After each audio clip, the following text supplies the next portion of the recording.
ఈరోజు కాళోజీ నారాయణరావు జన్మదినం. యాక్చువల్గా తెలుగు భాష అభివృద్ధి కోసం గిడుగు వెంకటరామూర్తి గారు భాషా ఉద్యమం చేశాడు. మరి ఆయన పుట్టినరోజున ఆగస్టు 28న తెలుగు భాష దినోత్సవం జరుపుకుంటాము. మన తెలంగాణ రాష్ట్రం ఏర్పడిన తర్వాత మరి కాళోజీ యాస ఎక్కువ ప్రపంచం తెలుగు భాషలో చాలా యాసలు ఉన్నాయి, తెలుగులో కూడా. అయితే మరి కాళోజీ నారాయణరావు జన్మదినమైనటువంటి సెప్టెంబర్ 9న 9వ తారీఖు ఈ రోజున మరి తెలంగాణ భాష దినోత్సవం జరుపుకుంటున్నారు. యాక్చువల్గా భారతదేశంలో మొత్తం భాషలు 800 భాషలు ఉన్నాయి, 2000 యాసలు ఉన్నాయి. కానీ అధికారికంగా గుర్తింపు పొందింది మాత్రం 24 మాత్రమే. ఆ 24లో తెలుగు ఒకటి. ఈ తెలుగులో చాలా యాసలు ఉన్నాయి. ఈ తెలంగాణలో ఒక యాస ఉంటుంది. అది తెలంగాణలో 31 జిల్లాలలో ఒక్కొక్క జిల్లాలో ఒక యాస ఉంటుంది. మళ్ళీ ఆదిలాబాద్కు ఒక తీరు ఉంటుంది. ఆయా మండలాలలో మాండలిక భాషలు అలాగా ఉంటాయి.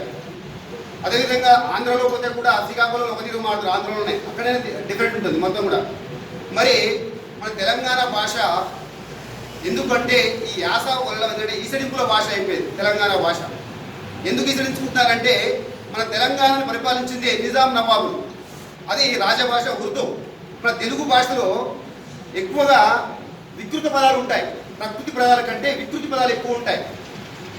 అందుకోసం వికృతి పదాలతో పాటు ఉర్దూ కూడా ఉంటుంది అన్నమాట. ఉర్దూ పదాలు కలవడం వల్ల ఏమవుతుందంటే కొంచెం యాసగా మాట్లాడడం వల్ల ఈసడించుకుంటున్నారు.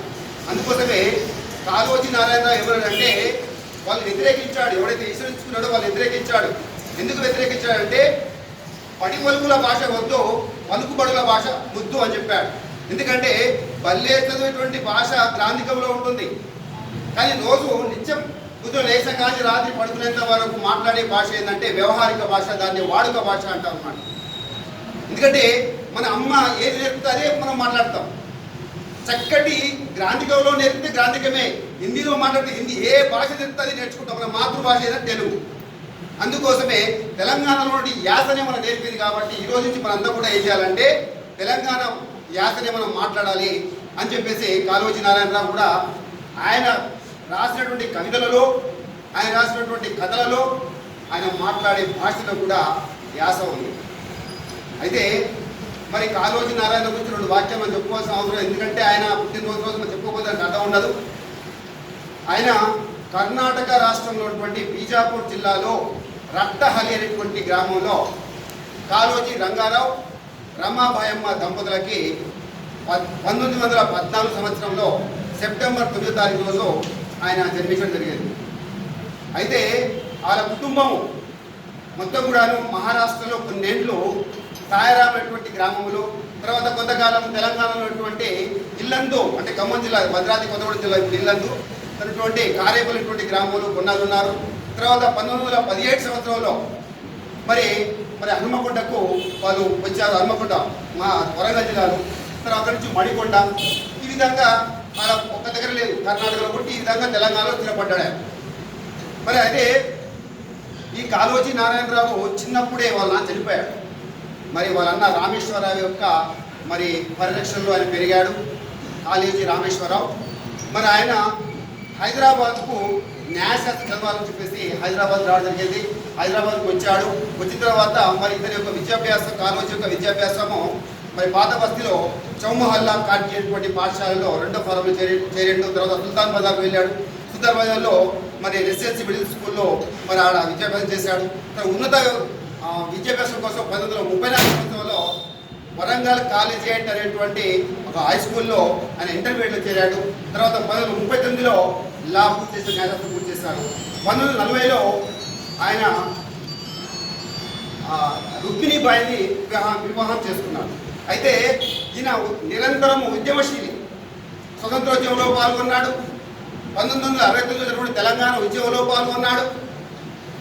మొత్తం కూడాను అదేవిధంగా రజాకారులకు, నిజాం నవాబులకు ఎదిరించి చాలా వరకు జైల్లో కూడా జీవితాన్ని గడిపాడు. మరి ఈయన నిర్భీతికి నిదర్శనం ఏంటంటే ఒకసారి 1948 సంవత్సరంలో వరంగల్ సెంట్రల్ జైల్లో ఈయనతో పాటు చాలామంది ఖైదీలు అక్కడ ఉన్నారు.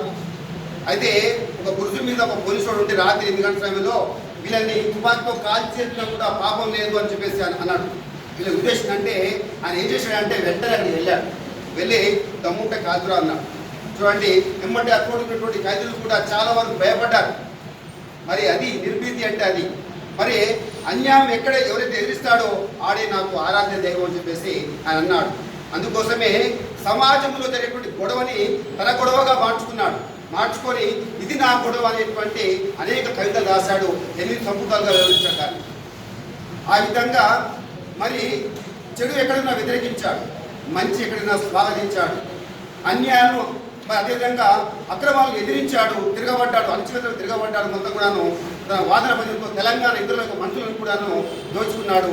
తెలంగాణ వైతాళికుడిగా పేరు పొందాడు. అదేవిధంగా మరి ఈ తెలంగాణ సాంస్కృతిక వసతుల నుంచి ఉంచిన వాడి మహనీయుడే కాళోజీ. మరి ఆ కాళోజీ కూడా నేను చనిపోయిన తర్వాత కూడా నా శరీరము ఇతరులకు ఉపయోగపడాలి, విద్యార్థులకు పరిశోధన కోసం ఉపయోగపడాలని చెప్పేసి ఆయన అన్నాడు. ఆయన నవంబర్ 13, 2002 మరణించాడు. చనిపోయిన తర్వాత కాకతీయ మెడికల్ కాలేజ్కి శవాన్ని పార్థివ పంపించారు. అంత గొప్ప వ్యక్తి కాళోజీ నారాయణరావు.